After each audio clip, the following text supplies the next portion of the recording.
Some closure for Boston today as the healing city prepares to mark the 2-year anniversary of the deadly marathon bombing attacks 1 week from today on April 15th.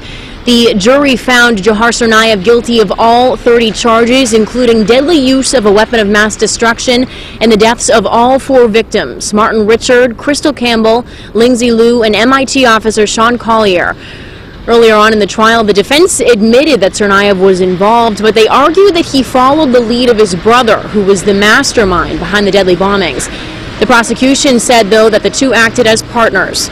In fact, one of the most chilling images from that day of the attacks shows Dzhokhar standing right beside the youngest victim, 8-year-old Martin Richard, knowing the bomb would go right off near him and other children at the event. The second phase of this trial is expected to begin early next week, and in a way it'll be like a whole new trial. There will be opening arguments, a presentation of evidence, closing statements, and then this same jury will deliberate again to decide if Dzhokhar Tsarnaev should be put to death or spend the rest of his life in prison.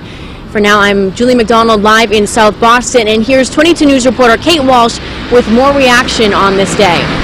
Well, people here are certainly finding closure in today's verdict, but it's definitely not the celebratory mode in Boston as it was the day that Watertown and Boston police found and arrested Dzhokhar Tsarnaev nearly 2 years ago now. Tsarnaev is guilty now of killing 3 people at the finish line, Officer Sean Collier in the days after the bombing, wounding more than 260 others, and creating a fear among people in Boston that day that has left an emotional scar on thousands. On 22 News at 5, I shared with you how Boston Mayor Marty Walsh reacted to today's verdict. Well, he also said the incidents of those days have forever left a mark on the city, and he added that, quote, "This tragedy revealed our deepest values and the best of who we are as a community."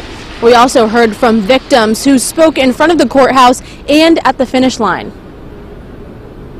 We're all aware that this is not a process that's going to be over anytime soon.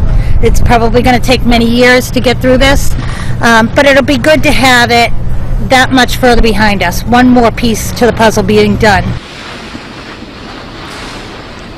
Massachusetts State Police Colonel Timothy Albin said in a statement in part, quote, "In today's verdict, we hope to turn another page in the recovery and healing of our community. We are hopeful that in justice, those that have been injured may find some sense of peace." And while many, if not most people, found justice in today's verdict, people are still undecided on how they feel about the jury deciding on whether Dzhokhar Tsarnaev be executed or spend the rest of his life in prison. That will be a whole new trial, so to speak, in phase 2 of this trial, and 22 News will be covering this from the beginning to the very end, and we'll bring you that verdict once it's decided. Live in South Boston at the federal courthouse, Kate Walsh, 22 News.